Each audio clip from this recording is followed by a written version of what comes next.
השנה שנצליח. אמן. שבת קודש. לעילוי נשמת אבי מסעוד ונסתר. אסתר וחיים. פרשת ויגש. ויגש. וואו. יאללה.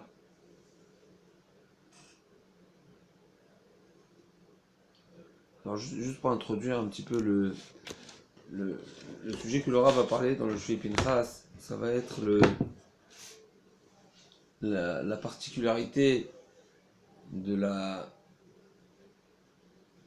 confrontation, ou de la rencontre, ou de la situation où Yosef et Yehuda se trouvent face à face, et finalement on cherche à comprendre qu'est-ce que Yosef voulait, qu'est-ce qu'Hachem a voulu finalement entraîner à travers tous ses rêves, et donc la position de Yosef Hatzadik, et apporter tous les frères, réunir tous les frères face à Yosef Hatzadik, mais essentiellement Yehuda et Yosef, comme il va nous citer le Midrash, qui Melachim Noadou Yardav, Emaraou Kentamaou, ça fait référence aux Shvatim d'une part et Yosef et Yehuda d'une autre part. En tout cas, clairement, la Torah nous précise ici, il nous raconte de quelle manière Yehuda se positionne face à Yosef. Et bien sûr, le Midrash détaille combien il a voulu le mettre en garde. D'une part, Kichamocha Kefaro, tu risques d'être loqué comme Paro qui a été loqué à cause de ma grand-mère, à cause de Sarah Imenu. Paro, il a déjà été loqué. Il dit, tu veux être loqué comme Paro, Chas de Shalom. Il lui a dit, sache que moi aussi je suis roi. Ça, c'est le bien entendu, Ben Uziel, si je ne me trompe pas, il dit, il explique, Kichamocha Kefaro.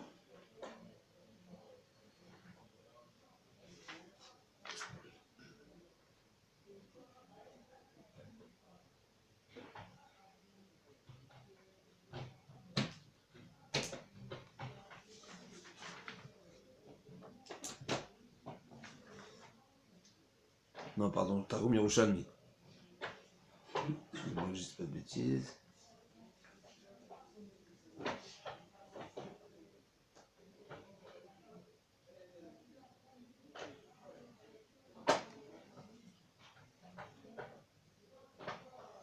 Targum Yerushalmi dit comme ça.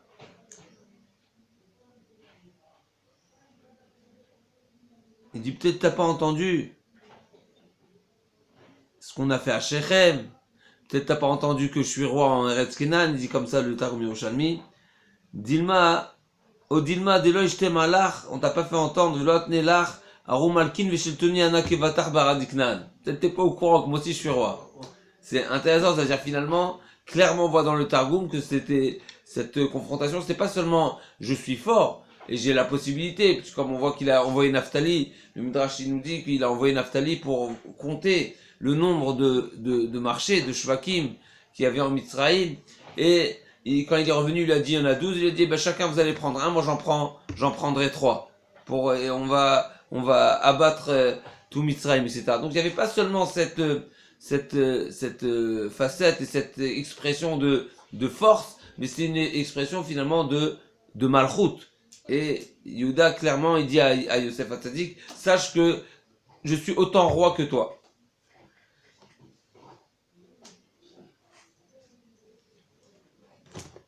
Donc Yosef, il était bien roi.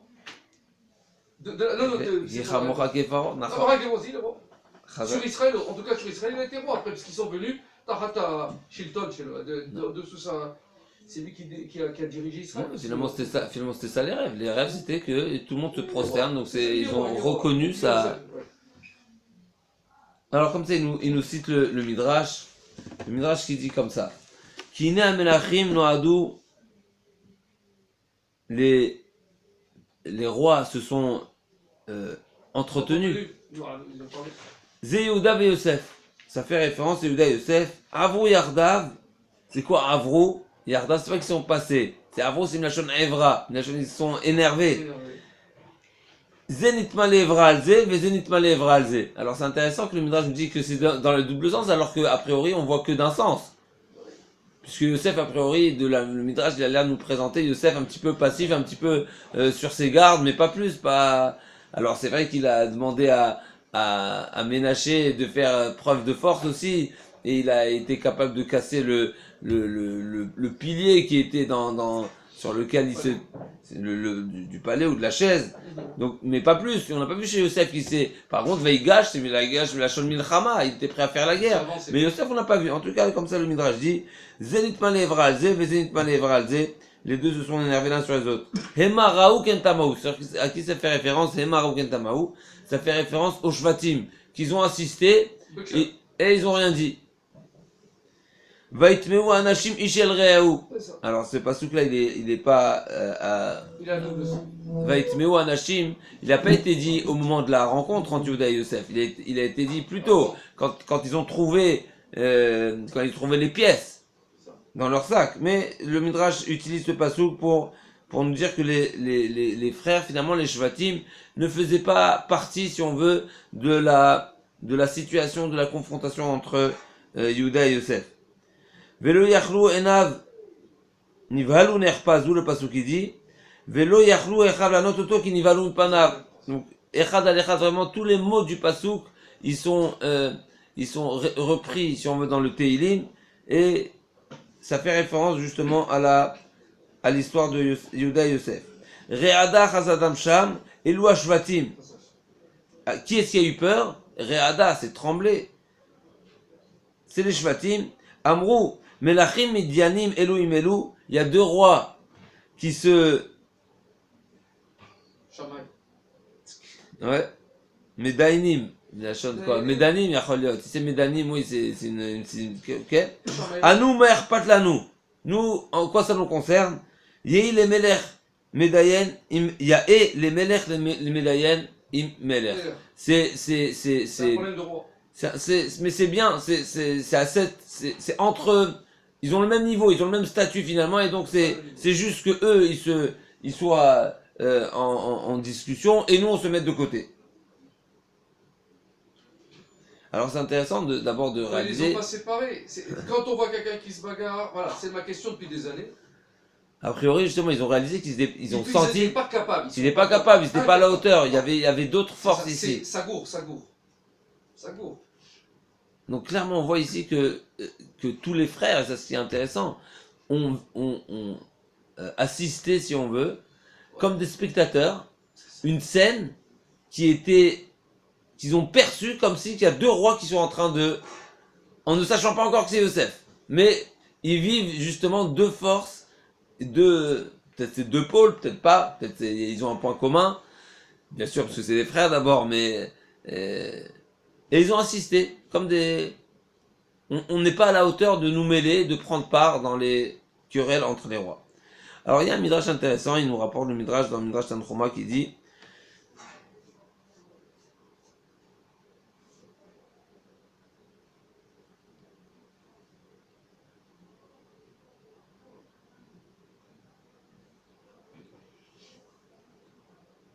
alors avant ça, il nous fait réaliser encore un point commun qu'on voit entre Yehuda et Yosef, c'est à la suite de la paracha.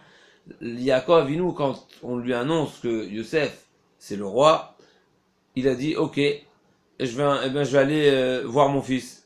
Avant d'aller m'installer, Vet Yehuda shalach lefanav El Yosef, Goshna El Eretz Goshen. Donc il a envoyé, mais il mentionne, le Rav ne mentionne pas ici, de ce que j'ai vu, il précise pas dans sa question pourquoi c'est mentionné Yosef, mais a priori El Yosef c'est en plus. Il fallait dire Et Yehuda shalach lefanav Goshna pour préparer c'est quoi ce El Yosef? Alors dans sa réponse ça va répondre, mais mettre cette question là, c'est étonnant pourquoi la Torah a besoin de préciser que Yehuda était envoyé chez Yosef. C'est vrai que c'est Yosef qui est en Mitzrayim, mais essentiellement pourquoi Yaakov Avinu a envoyé Yehuda pour préparer le terrain. Alors d'après le pshat que c'est pour préparer l'habitation, encore je peux comprendre que Yosef était l'autorisation, l'intermédiaire, c'est lui qui va l'aider, etc. Mais si c'est pour préparer un Beth Midrash, d'après deuxième pshat, les Horot, les Fanav, Milachon Hora'a, il est parti lui préparer un Beth Midrash. Quel rapport avec Yosef? C'est pas direct. Eh ben si, parce qu'on peut dire que lui, s'il croit que c'est un Égyptien, donc il faut demander à l'Égyptien si on peut ouvrir un temple à nous. J'entends, mais c'est... A priori, j'entends. C'est clair. Ça te pas shoot. C'est clair. On va voir que d'après Non, c'est beaucoup l'explication. plus profond, évidemment. Voilà, mais bon. d'après l'explication, mais Ça te pas shoot. j'entends quand même que El Yosef, je le trouve un petit peu en trop et on pourrait l'utiliser pour. Ouais. Pour appuyer l'explication qu'il nous donne. On va juste revoir le passeau. Ouais. Il dit Goshen Gematria Mashiach. Ah, c'est très fort ça. Ouais, t'as vu ça. Et pourtant, c'est. On est comme l'Égypte. C'est de l'Égypte, ça sort. Comme il dit que Mashiach il vient de Rome. Pareil. J'ai fait Goshen et Toumat Mitzrayim. Et Mashiach, la Gemara dit il est à Rome. Il est à Rome. Mashiach, il est à Rome. J'ai pas compris. C'est quoi le lien que tu veux faire entre Rome et Mitzrayim? La Touma, Mashiach, il est Goshen. Il est là. Prinat Mashiach, Goshen, c'est près de Mashiach. Or, Goshen se trouve dans une allée en Égypte. Ouais. Oui. Donc dans la Touma. Oui, dans oui. la Touma égyptienne. Et Mashiach, la Gemara dit, se trouve à Rome. Dans la Touma Edom. Ouais.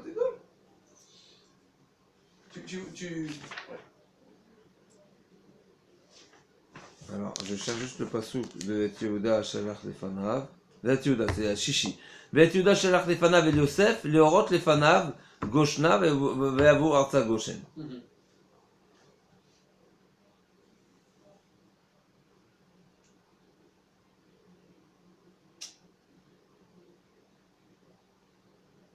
Donc, Leorot Lefanav, il y a deux explications. C'est ou bien lui. Leorot Er Yashevba, de quelle manière il va s'installer, ou bien Leorot Lefanav Milachon Ora.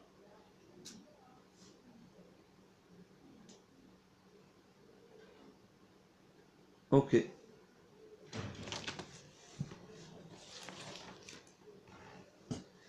En tout cas, Laura veut présenter ici comme explication qu'il est clair que si Yaakov Avinu a demandé à Yehuda qu'il soit responsable de préparer le terrain, c'est que il a, à ce moment-là déjà, a priori, il a compris, il a saisi la notion et la responsabilité que Yehuda d'une part et Yosef d'une autre part ont pour préparer les Bnei Israël au Galout. Préparer, qu'ils ont un rôle essentiel et que les deux étaient complémentaires, où il fallait les deux pour cette préparation. Parce que finalement, on se retrouve qu'il y a Yehuda, qui a besoin de Yosef. Et d'un côté, on a besoin de Yehuda, parce que c'est lui qui va peut-être mettre en place plus, en pratique peut-être plus que Yosef, mais il fallait Yehuda et Yosef. Donc déjà à ce moment-là, si Yaakov nous dit à Yehuda, Vet Yehuda Shalach Lefanav El Yosef, c'est-à-dire qu'il y avait déjà, Yaakov nous a déjà préparé, on est déjà après la rencontre. Mais ça veut dire qu'il a saisi cette complémentarité qu'il y avait entre Yehuda et Yosef. Parce que on est après l'annonce. Donc avant de descendre, il dit, tu sais quoi, Yehuda va me préparer la route. C'est-à-dire quoi? Ça veut dire si on cherche à comprendre maintenant qu'est-ce qui se cache dans cette notion-là de Yehuda Yosef et de Yaakov Avinu, comme on va voir à la fin, on va commencer par la fin, mais c'est juste pour avoir le dessin. Yaakov Avinu, c'est le Beth Amikdash Ashlishi, puisque c'est marqué, comme le Midrash, que le premier Beth Amikdash c'est Avraham, le deuxième c'est Yitzhak, Baït, Sadeh, Har, pardon, le premier c'est Avraham, c'est Har. Le deuxième c'est Sadeh, c'est Yitzhak Avinu, et le troisième c'est Baït Ashlishi. Donc on peut même rentrer, on a commencé par la fin, mais c'est juste pour avoir l'image. Oui. Finalement, Yaakov Avinu, quand il demande à Yehuda de descendre en Mitzrayim, il demande de préparer la Géoula Atida finalement, qui est Bet Talmud. C'est quoi Bet Talmud? C'est Bet Amikdash, il appelait ça finalement Baït. En tout cas, c'est clair que Yaakov Avinu, il avait déjà cette vision, il avait compris, en tout cas c'est Meroumas dans la Torah, qui a une certaine compréhension de cette notion-là.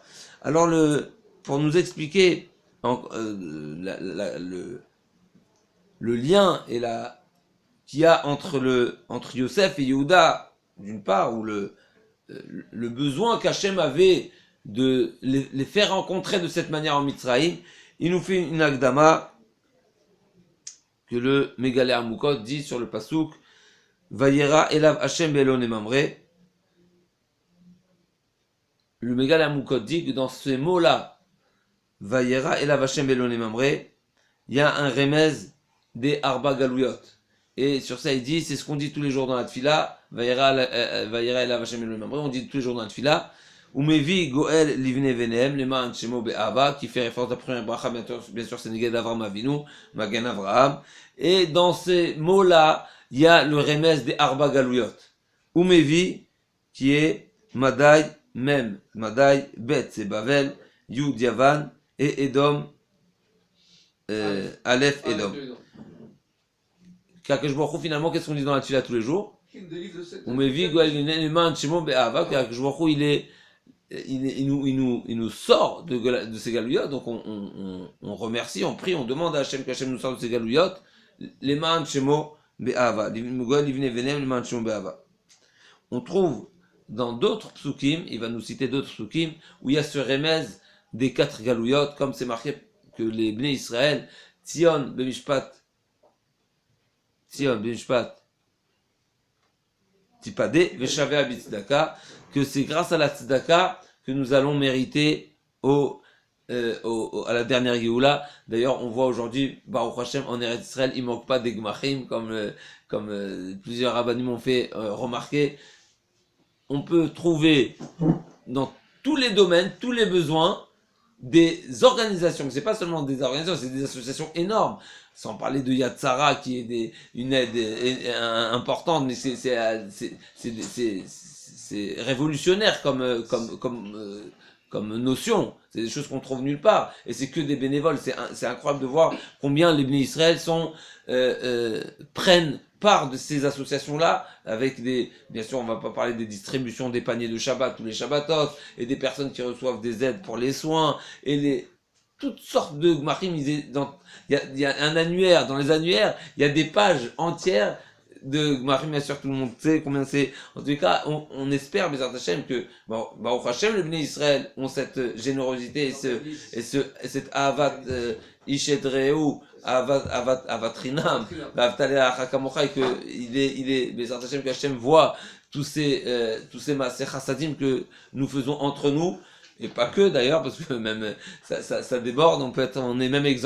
C'est clair qu'on est exemplaire à ce niveau-là, et que Bezrat Hashem, qu'Hachem voit ce route-là, qu'on soit Zoché, Veshavea, Tzion b'mishpat, Tipade, Veshavea, Bitzdaka. En tout cas, dans ce pasouk-là,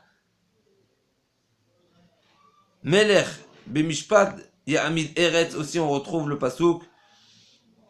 On retrouve dans ce pasouk Melech b'mishpat Ya'amid Eretz, aussi il y a le Rachetevot Mevi qui fait référence au Arba Galuyot. Donc b'mishpat Ya'amid Eretz, c'est la première partie de Tzion b'mishpat Tipade, donc c'est b'mishpat, et sur la tzedaka c'est marqué Matan baseter irfe'av. Donc on a un pasouk qui nous annonce que on va être zoché à la Géoula b'mishpat et tzedaka. Là, le pasouk qui fait référence au mishpat, c'est Melech b'mishpat Ya'amid Eretz. Dans ce pasouk aussi, on trouve Mevi, qui est l'Arba Galuyot.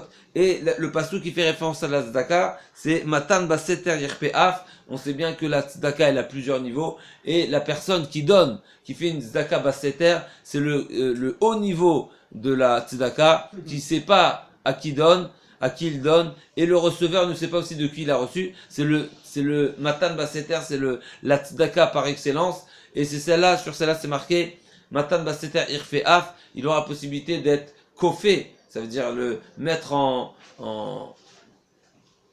comme on dit kofé à l'afkli, c'est comme il vient boucher, il vient recouvrir, il vient saturer, si on veut, le haf de Akadosh Baruch Hu.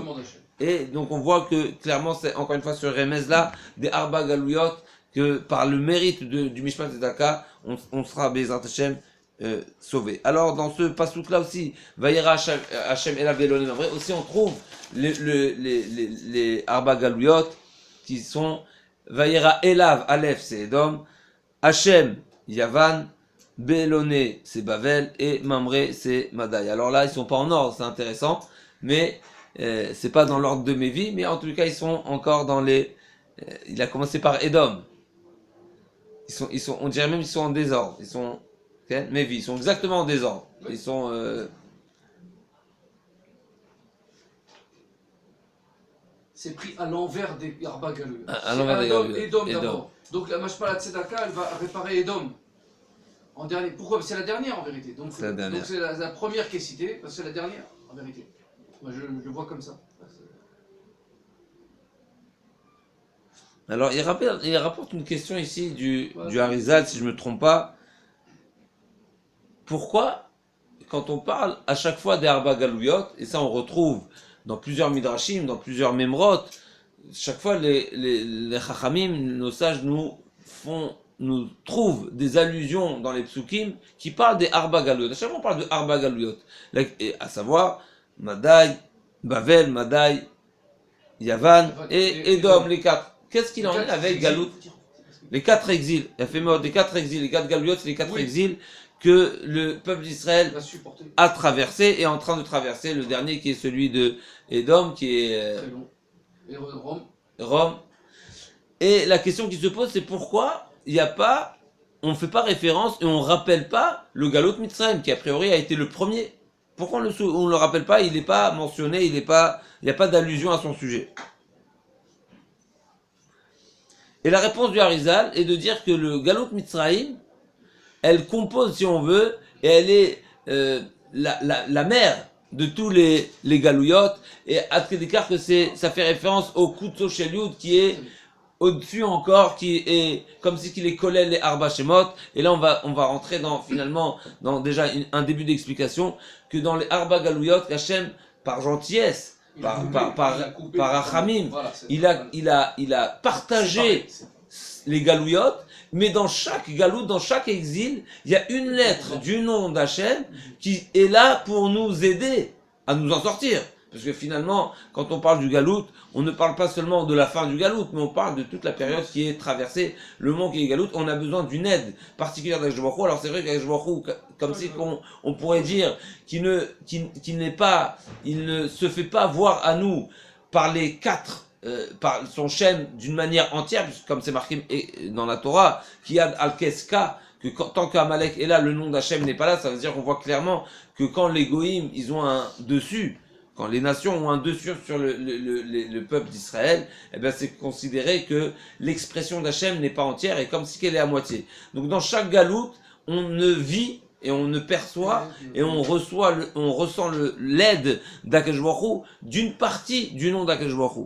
Et là, justement, il y a les quatre galouillottes et dans chacun des galouillottes, on a Hachem partage avec nous, comme c'est marqué Imo Anochi Betzara, Bechol Tsarotam Lotzar, et il est littéralement avec nous dans les moments de Tsara, les moments où ils sont étroits, et Akshbochu, Bechol Tsarotam Lotzar, et quand on a mal, Akshbochu aussi Kaviachol, la Shrina aussi elle a mal, et c'est pour ça que Hachem, il partage avec nous ces moments-là, et il est réellement avec nous, et il y a une lettre de son nom qui est dans chacun des exils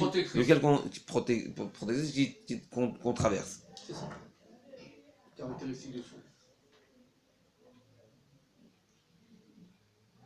Alors le Khatam Sofer, il nous rapporte l'explication du Khatam Sofer sur ce que le passouk qui dit Ahavti etrem amar Hashem, sur le passouk qui a d'Al-Keska, que le Shem d'Hachem n'est pas Shalem, à cause, tant qu'Amalek est là, le Shem d'Hachem n'est pas Shalem. Alors si nous voyons l'explication du Khatam Sofer qui nous dit que nous savons que le Passouk, le Navi, nous exprime une névoie que Hachem s'exprime envers lequel Israël dit Ahavti etrem amar Hashem. Hachem s'exprime en disant vous savez, mon peuple, je vous aime. Je vous aime. Et nous savons bien que nous aussi, de notre côté, nous avons cette obligation, nous avons l'obligation d'aimer Akadosh Baruch Hu. Si on compte la valeur numérique du mot Ahava, nous savons bien que ça fait 13. Et si on double la Ahava, puisqu'il y a une double Ahava, ça doit être à double sens. D'une part, celle d'Hachem envers nous, et nous vers Hachem, on sait que on arrive à 26, c'est Shem Havaya. Donc finalement, si on voudrait rajouter un point qui qui viendrait nous expliquer par quel mérite on va être zoré, ou c'est quoi la définition du Shem Hashem qui est Shalem, qui n'est pas Kiyad Al-Keska, qui est seulement Yud et He, qui sont seulement la moitié du nom d'Hachem, pour que ce soit Yud et He et Vav et He qui font un total de 26, c'est qu'il faut qu'il y ait une Ahava à double sens, de même que Hachem nous aime, puisque sans condition, Hachem nous aime. Parce qu'on est les enfants d'Abraham, Yitzhak, Jacob. Nous, on se doit aussi, au même titre, de l'aimer. Et Bechol levavecha, v'chol nafshecha, v'chol maodecha, sans retenue, sans rien penser qu'il y a quelque chose qui qu'on va pas, qui est pas à consacrer à Akadosh Baruch Hu, puisque c'est lui qui nous donne tout et c'est pour ça qu'on est là. Donc, et c'est grâce à ça qu'on va mériter au nom d'Hachem dans son intégralité, c'est-à-dire de réellement ne pas être sous la domination des Goïm Chazak, qui est quand seulement possible quand le nom d'Hachem est partagé, mais quand il est entier, alors là, réellement, il n'y a aucune domination qui est possible sur le cas d'Israël. Alors, il y a une autre question avant de finaliser, avant de répondre l'explication de la rencontre Yehuda et Yosef. Il y a une autre question. Quel était le but que Yosef a cherché à faire venir absolument Binyamin?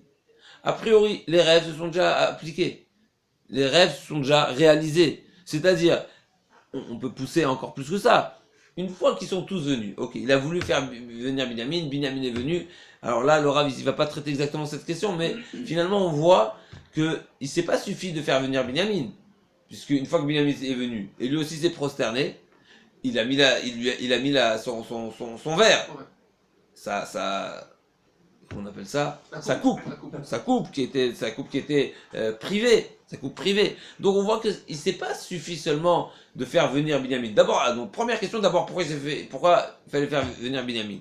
Donc si c'était seulement pour que les rêves se réalisent dans leur intégralité, à savoir que tous les shvatim se prosternent, ok, alors une fois que Binyamin est venu, ça y est, on est bon, on est venu, il fallait les lâcher. Non, il a voulu Yosef les refaire venir, que Yehuda prenne la défense de Binyamin. Et là, on voit que finalement, il fallait nouer une certaine image qui est unifiée. Yehuda, Yosef et Binyamin. Et bien sûr, comme on va voir dans la suite, il y a aussi Ménaché et Ephraim qui font partie du puzzle. Mais on voit, et là, ça va nous ramener finalement au début de ce que nous avons rapporté, ce que le Rav a rapporté, le Midrash qui dit qu'il y avait Yosef et Binyamin entre eux et tout le reste sont de côté. Ça veut dire finalement, si on réalise, tous ces rêves-là, et toute la réalisation des rêves, et de quelle manière Yosef a perçu et compris que les rêves soient réalisés, c'est de faire en sorte qu'il y ait une image, Yehuda, Yosef et Binyamin qui soient là, et que on se batte pour un sujet, si on veut, commun, qui est Binyamin. Donc finalement c'est seulement un moyen de nouer une relation et nouer des valeurs. Alors la question on va revenir à la question que le Rav pose. Quel était l'intérêt que Binyamin vienne, que Yosef fasse venir Binyamin? Alors le Rav nous dit,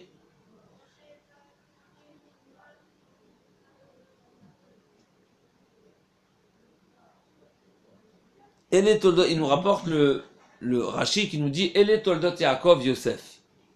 Qu'est-ce que ça veut dire? Qu'est-ce que la Torah a voulu nous insister sur le fait que la descendance de Yaakov Avinu c'est Yosef, comme si que Yosef c'est la descendance essentielle. Alors Rashi explique. Pourquoi Yosef? Parce que Kol Mashi ira le Yaakov ira le Yosef. Toutes les péripéties, toutes les aventures que Yaakov Avinu a traversées, Yosef aussi les a traversées.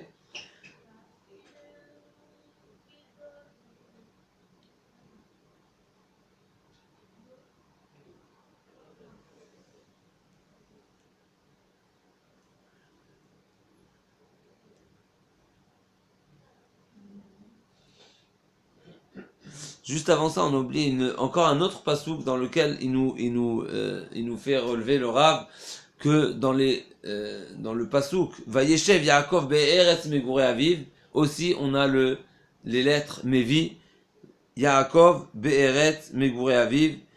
Là aussi on a les Rashi Tevot Yavan, Bavel, Madai et Edom. Donc on voit que finalement Yaakov Avinu et Ramouz dans la yeshiva, la Itiashvut de Yaakov Avinu, et je pense que c'est une agdama qui est très importante, dans la Itiashvut, dans l'installation de Yaakov Avinu, aussi, il y a dans sa manière de s'installer, il y a cette force-là et cette, si on veut, ce remet, cette allusion au Arba Galouyot, comme si qu'on dit clairement que c'est Bisrout Yaakov Avinu, en tout cas par le travail de l'installation de Yaakov Avinu, qu'il y aura on va mériter de sortir du galout, puisque c'est dans ces mots-là qui sont mentionnés les 4. Donc il y a un rapport quelque part. Si on démarre de cette première, de cette introduction, que dans l'installation de Yaakov Avinu, Eramouz les 4 galouyot. Et d'une autre part, dans Eletolot Yaakov Yosef, la génération qui est essentielle de Yaakov Avinu, c'est Yosef. Ça voudrait dire que à travers Yosef, bien sûr, de Yaakov Avinu qui est le père premier, mais à travers Yosef aussi, on aura ce srout de sortir de Galout. Alors il nous dit comme ça, il nous dit Yaakov Avinu, il nous dit le Rav que Yosef Hatzadik aussi, dans les 4 Galouyot qui sont Bavel, Madaï, Yavan et Edom, les 4 personnes qui seront essentielles ici dans l'histoire, à savoir Binyamin, Ménaché, Yosef et Ephraim, il y a aussi ces mêmes Raché Tevot des Arba Galouyot qui sont Binyamin c'est Bavel, Madaï c'est Ménaché, Yavan c'est Yosef et Edom c'est Ephraim. Stamagav, au sujet de Yosef, c'est pas seulement qu'il démarre par la même lettre, nous savons bien que tout le Galout Yavan, il était précisément dirigé vers la force de Yosef, comme c'est marqué Kivulachen, Al-Keren Ashor, etc. Il y a beaucoup de rappels entre la force de Yosef et ce que les Yavanim ont voulu s'opposer à la force de Yosef. Donc Yavan et Yosef, c'est vraiment Echad al-Echad. J'imagine que concernant les autres Raché Tevot aussi, le bête de Binyamin, qui est par rapport à Bavel aussi, il doit avoir un point de rapprochement. Bavel a détruit le temple de Binyamin. Les Grecs, ils ont voulu interdire la Brit Mila, ils C'est sont Yosef, attaqués au Brit. c'est clair. Yehuda. Non, pas Yehuda, on a Ménaché qui est Madaï. Madaï, les Mèdes. Madaï, c'est Achashverosh. Ah, c'est Achashverosh. Madaï, c'est Ah, c'est Avodazara. Ménaché, Ménaché, c'est Avodazara. Ménaché, c'est Avodazara. Et là, il y a un problème. Parce que les descendants de Ménaché, voilà, le roi. Oui, mais de Ménaché, il y a. Qui c'est qu'il y a quel. Tu m'as dit tout à l'heure Guidron. C'est Guidron. Guidron, il s'opposait à l'Avodazara. Bien sûr. Madaï. Bah, dans une chose, il y a le tout et son contraire aussi. Il y a, et il y a Ephraim qui est Neged Edom. Ephraim, c'est Edom. Pourquoi? Ephraim, on a dit c'est Yoshua Binoun. C'est Yoshua, oui, c'est Yoshua Binoun. Ah, il a fait. Ah, contre Edom. Edom a attaqué. Edom, il a attaqué, il descendait contre eux. Alors, il a battu qui est-ce qui a fait mode? Qui est-ce qui fait la guerre contre Amalek? Voilà, c'est ça, contre Amalek. Qui est-ce qui fait la guerre contre Amalek? C'est Yoshua. Yoshua, c'est pas Yehuda et c'est pas Moshe Rabbeinu non plus. Guerre contre Amalek, donc contre Edom. Contre Edom, bien sûr. Voilà. Amalek, c'est peut-être une seule partie d'Edom. Peut-être il y a encore, mais en tout ce qui est clair, c'est que Amalek c'est Edom. Qui est-ce qui fait la guerre contre Edom? C'est Yoshua Binoun. On a tout trouvé les explications des 4 équipes. Il me Ménaché, je suis pas encore à 100%, mais ce qui est clair, c'est qu'il y a un rapport. C'est pas seulement le début des lettres, mais c'est clair qu'il y a quelque chose qui est très expressif. Si on dit que Ephraim c'est contre Edom, c'est pas seulement par la lettre, mais il y a quelque chose de profond. Yosef, Yavan, et Binyamin, Bavel, ça aussi on comprend. Ce qu'il faut savoir, c'est après il y a Bavel. Comment? Ouais. Binyamin, Bavel. Contre le Brit, c'est contre les Grecs, l'opposition aux Grecs, et Benjamin, Shaoul, donc Benjamin contre Babel. Et Babel, c'est destruction du temple. La destruction du temple. Donc finalement, le temple, c'est ce qu'ils ont. Babel ont quelque part eu le dessus sur nous. Ça veut dire que le temple, il était. On méritait plus le temple, ça veut dire finalement. C'est ça. C'est ce que ça veut dire. Ah, c'est ça.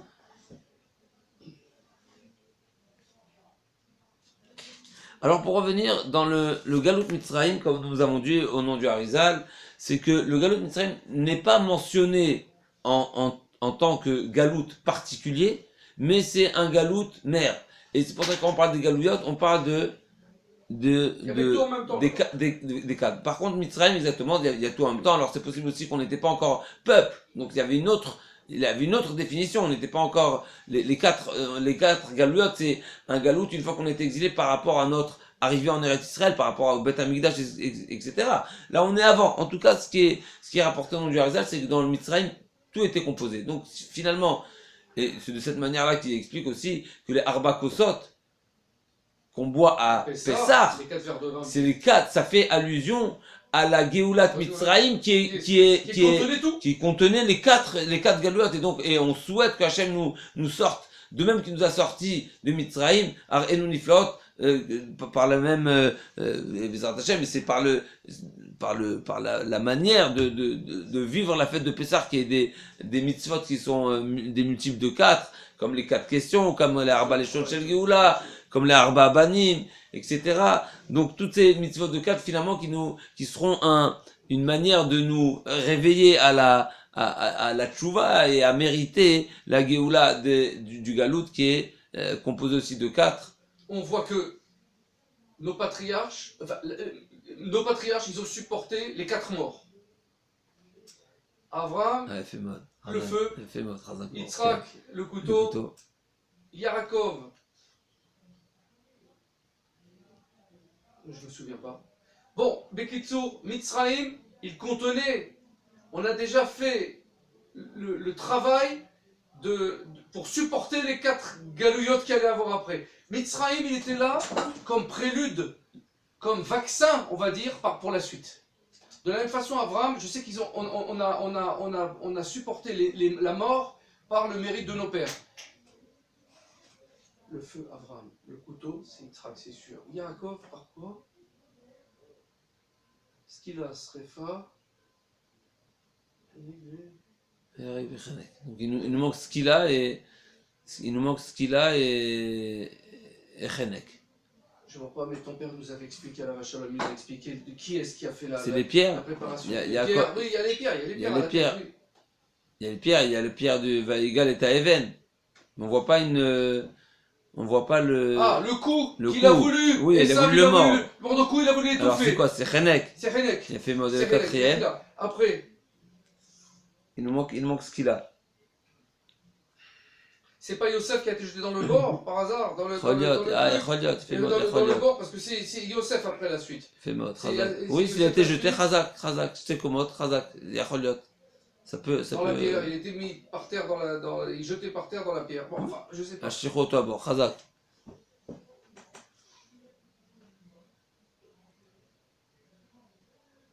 Alors nous savons bien sûr, comme nous avons rapporté, la psikta qui dit Agadaï she'en zaro shel Amalek nimsar nofel el biad bania shel Rachel. Et donc quelque part, et qui a été le premier roi, on sait qui est-ce qui a été le premier roi d'Israël, bien sûr, en Eretz Israël, ça a été Shaoul HaMelech, qui est des enfants de... Et la première mitzvah, qu'est-ce qu'on lui a donné comme mitzvah? C'est quoi la mitzvah de Shaoul HaMelech? De faire la guerre contre Amalek. Et malheureusement, il n'a pas abouti, il n'a pas finalisé, il était destitué, il a perdu, il n'a pas tué Agag. Voilà. Donc finalement, on voit que la première, si on veut, occasion que les Bnei Israël ont eu de nommer un roi pour faire la première mitzvah qui est la guerre contre Amalek, puisque tant que Amalek est là, le Kissé n'est pas Shalem, donc il faut l'Achid Zachoché Amalek, il est avant le Binyan Bet Amikdash. Melech, l'Achid Zachoché Amalek, ensuite Binyan Bet Amikdash. Donc la première personne qui a été, si on veut, préposée à cette mission-là, ça a été Shaoul, qui était un descendant de... Qui descend de Benyamin. Qui vient de Benyamin, descendant de Rachel.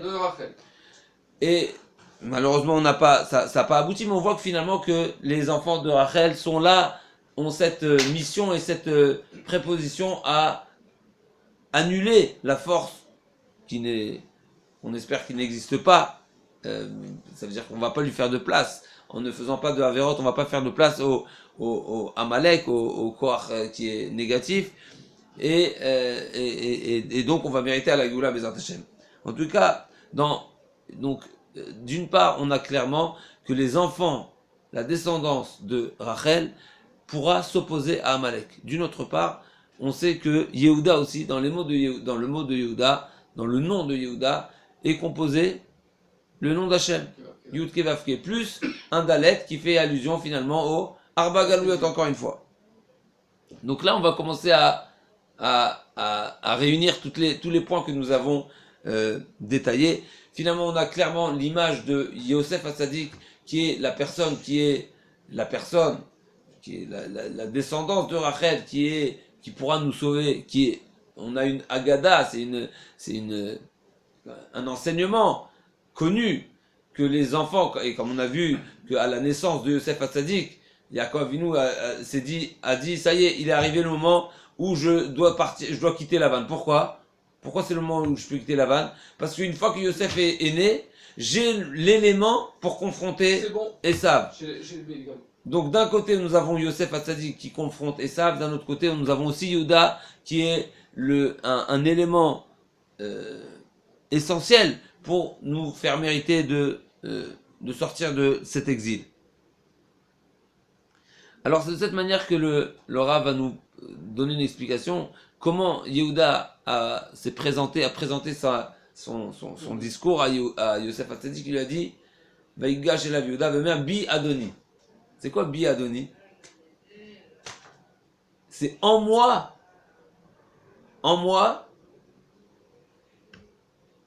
il y a le nom d'Hachem. Bi, il y a la Adnout. Il y a le Shem Havaya. Bi c'est 12 en plus. Il a fait Chazak, donc c'est aussi il aurait pu avoir, c'est quoi 12? Les 12 permutations du nom de Dieu. Ah, fais-moi, Chazak. C'est les 12 mazalot, les 12 tribus, qui représentent en vérité une permutation, un des noms de Dieu.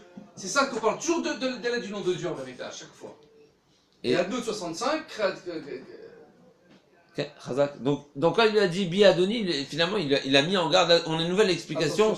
Fais attention, j'ai le nom d'Hachem en moi. Donc si j'ai le nom d'Hachem en moi, je viens pas Kaviachol, c'est ce que David Amelech a dit quand il a confronté Goliath. Il lui dit, toi tu crois qu'on vient avec nos armes?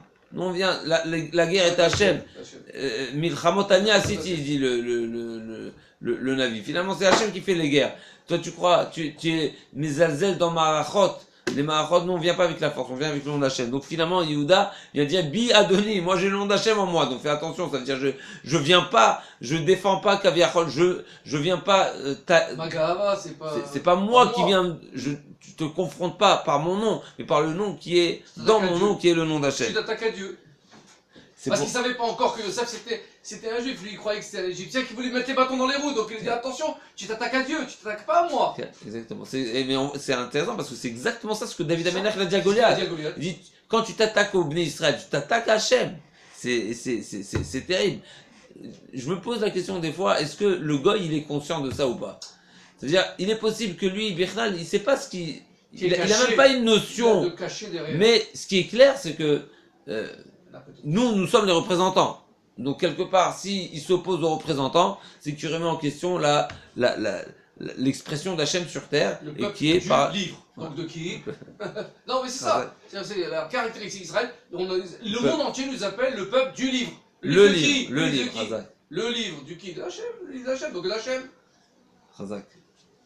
Eux, ils ont dit ça. C'est un beau qualificatif.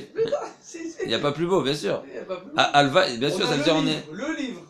On est les. C'est. Zot. Juste pour entre parenthèses, le Rav nous amène ce que Rabbi Shimon ben Yochai dit que chaque juif, comment il est appelé? Yehudi. Tout le monde. On dit pas, lui il est Réouveni, lui il est Shimoni, lui il est... Non, on est Yehudi. On fait partie comme si que tout le monde a le caractéristique du Shevet Yehuda qui a le nom d'Hachem en lui. C'est-à-dire Yehuda, c'est de manière peut-être optimale, maximale, le plus intègre. C'est le représentant, ça veut dire il a atteint le meilleur niveau, le haut niveau, à tel égard qu'il est arrivé à Malchut. Mais tout le clan d'Israël, il a cette Bechina aussi de Yehuda, il s'appelle Yehuda aussi, il s'appelle Yehudi.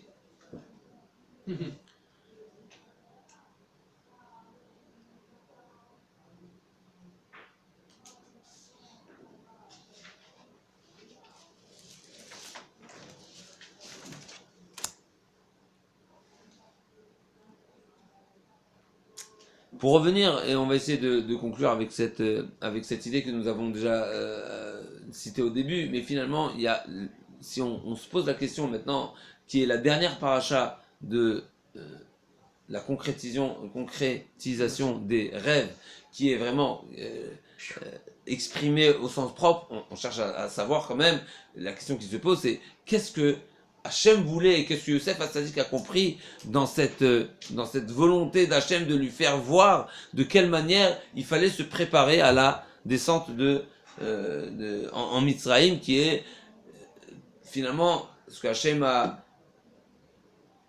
annoncé à Avraham Avinu, que c'est un passage obligatoire avant Matan Torah. On avait besoin de Redou Mitzrayim. Redou Mitzrayim, Redou Gematria 210. 21. Il y a un ami qui m'a dit, même en français c'est 210. Oui. Comment on dit Redou en français? Descendre. Descendez.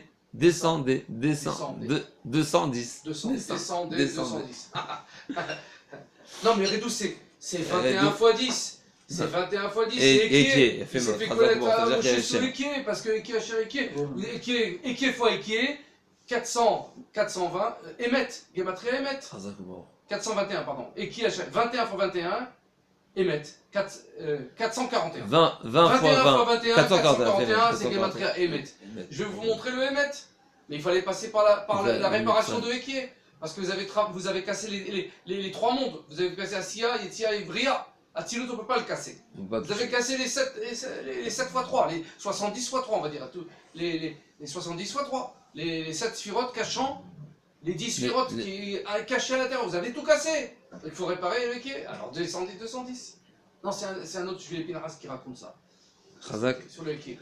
En tout cas, donc on était obligé de passer en Mitzrayim, mais finalement, avant de descendre même en Mitzrayim, Hachem déjà a révélé, dévoilé à Yosef Hatzadik comment va se passer. Et donc c'est pas seulement un rêve qui est je t'annonce une histoire, non, c'est pas une histoire, c'est une préparation finalement, et c'est de cette manière que ça devait se passer, à savoir que ce soit Yosef qui invite Yaakov Avinu grâce à cette si on veut, c'est une sorte de complot qui a été fait, mais pour forcer Yehuda à se placer devant lui pour reprendre Binyamin, et c'est de cette manière-là finalement que ça aura été finalisé par la venue de Yaakov Avinu en Mitzrayim.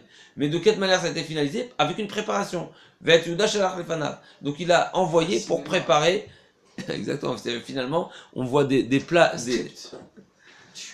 un puzzle qui est composé, et tant qu'on ne comprend pas, ça nous paraît des images singulières, et une fois qu'on voit la finalité, ben on comprend qu'il y avait besoin c'est un travail finalement que chaque détail a son importance. Ton père, Alav Shalom, il nous a dit, c'est pour contrer les Hitsonim, parce qu'ils vont être opposés. Alors on fait un grand cinéma, où il y a d'opposition, machin, pour pas que les forces du mal se déchaînent, Alpi-Sod, hein, c'est un Sod, alors on est obligé de passer par des moyens détournés, comme Yehuda, il a été avec Tamar, qui était comme une prostituée, en vérité ça donne Mashiach, parce qu'il fallait pas être pagou, il fallait pas casser l'histoire. Dans l'histoire, il fallait opérer différemment pour contrer les forces du mal, les forces maléfiques.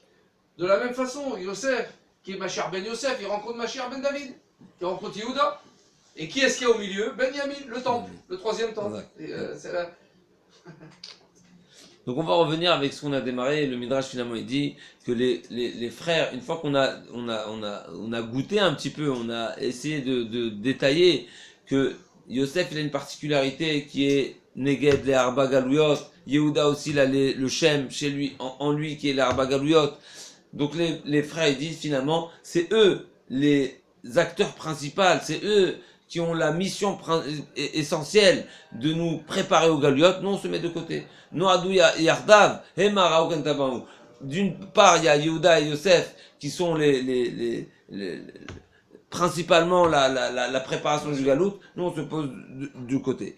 Maintenant on va voir par rapport à la position de Yaakov Avinu. Ve'et Yehuda shalfanav Goshna et l'Eretz Goshen. Goshna, comme vous avez rapporté, il rapporte que Goshna, Gematria, Mashiach, Echad al Echad, sans kolel, sans rien du tout. C'est exactement 358, Echad al Echad, 358, c'est Goshna. Donc, finalement, quand Yaakov Avinu a envoyé Yehuda en Mitzrayim pour préparer le Bet Hamidrash, c'est-à-dire préparer le Bet Hamikdash chez Misham Tetzora, c'est pas seulement un détail encore une fois de l'histoire, mais c'est comme si qu'il voit vraiment la finalité du projet d'Akadosh Baruch Hu, qui est mérité à l'installation, une vraie installation qui est l'installation avec le Bet Hamikdash et le Mashiach, et qui est justement c'était Yehuda et Yosef qui ont Yehuda Shach Lefanav et Yosef. Donc Yehuda avait besoin de passer avec encore une fois l'invitation de Yosef peut-être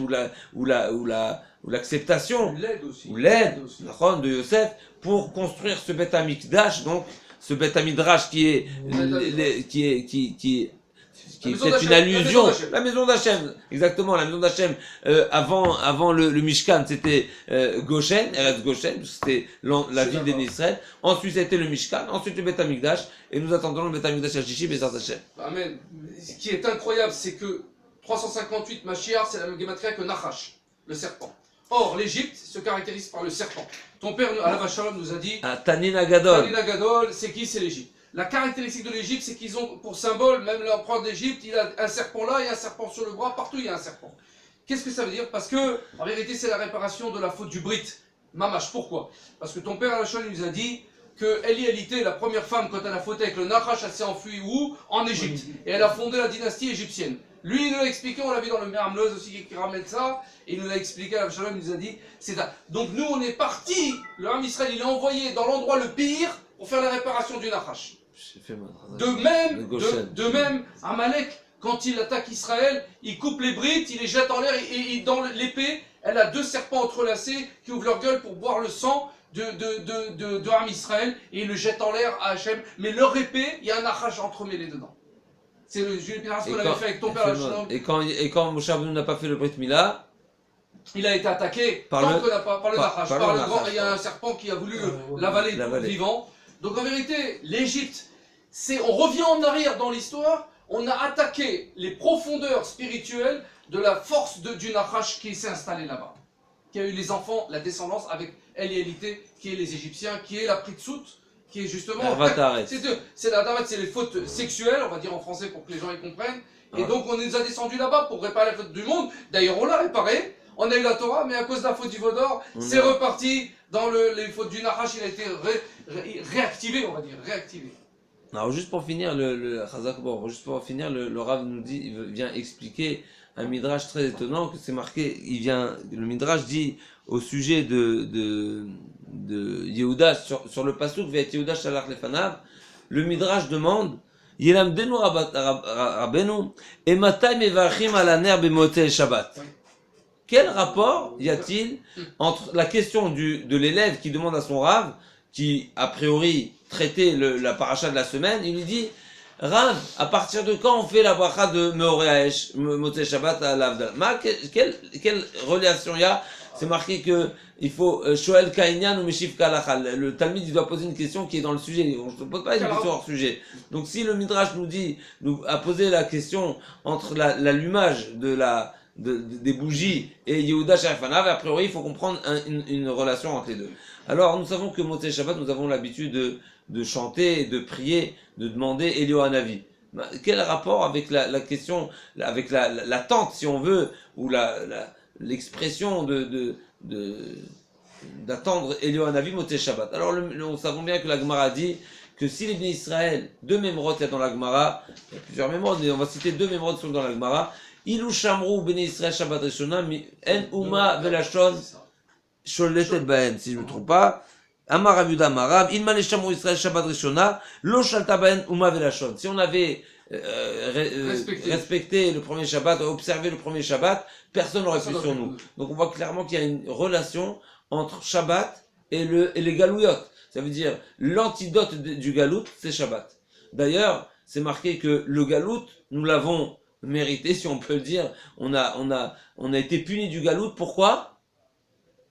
Parce que nous n'avons pas fait les Shmitot, on n'a pas fait Shabbat en Eretz Israël. Donc le Galout et le Shabbat, ils ont c'est vraiment comment on appelle ça? C'est les opposés. Ou il y a Shabbat, ou il y a Galout. Alors, bien sûr, Shabbat, elle a plusieurs formes. Elle a le Shabbat de toutes les semaines. Elle a le Shabbat de la Shemitah toutes les 7 années qui sont aussi, Et on a eu 70 ans, Vetiret et Shabbatote Aboshama, parce qu'on n'a pas fait les Shabbatot sur le. Alors on va les payer 70 années. On paye. Il y a rien de gratuit. Il faut payer. Malheureusement, si on paye pas à temps, et ben on les paye d'une autre manière. En tout cas, il y a une relation directe. Et Rabbi Shimon Ben Yochai dit une deuxième memra que si les Bnei Israël. Donc ça c'est pour le premier Shabbat. La première memra c'est au nom de Rab. Si on avait observé le premier Shabbat, aucune nation n'aurait pu nous asservir, nous mettre en exil, nous dominer. Il y a une deuxième memra de Rabbi Shimon Ben Yochai. Si le clan d'Israël observe 2 Shabbatot, Miyad Nigali. Ça c'est très fort, ça veut dire non seulement le premier Shabbat, parce que le premier Shabbat raté, ça veut dire si on fait 2 Shabbats, on a réparé les Shabbats d'avant. On aura le Shabbat d'avant, Chazak. Donc finalement, il y a une relation directe entre le Shabbat et la Géoula et Mashiach. Donc finalement, la question de la Gemara était, sachant qu'il y a une relation entre l'observation du Shabbat et la Géoula Atida. Donc à partir de quel moment finalement on peut proclamer, si on veut, et aspirer à la Géoula. Quand on allume les bougies. Quand on allume les bougies. Et les bougies de l'Avdala, finalement, ils font référence à 2 nérotes, puisque essentiellement, la bougie de l'Avdala doit être composée au moins de 2 mèches pour qu'elle soit considérée une avouka, parce que tant que c'est une seule mèche, ça s'appelle un nerf, et une avouka qui est une torche, elle est composée au moins de 2 mèches, et les 2 mèches, bien sûr, elles font référence, on pourrait expliquer qu'elles font référence aux de Shabbatot, on peut référer aussi, mais aussi à Mashiach ben Yosef et Mashiach ben David, qui sont les 2 lumières par lesquelles on attend finalement, et c'est à la suite de Shabbat, à la sortie de Shabbat, qu'on attend et qu'on prie que Eliyahu Hanavi vienne se dévoiler à nous pour nous annoncer la venue du Mashiach. Comme le pasuk dit, Shamatzmiach Keren et David Ararti Ner Limshiri. Donc le Mashiach il est appelé un Ner Limshiri. D'accord, Mashiach est appelé Ner.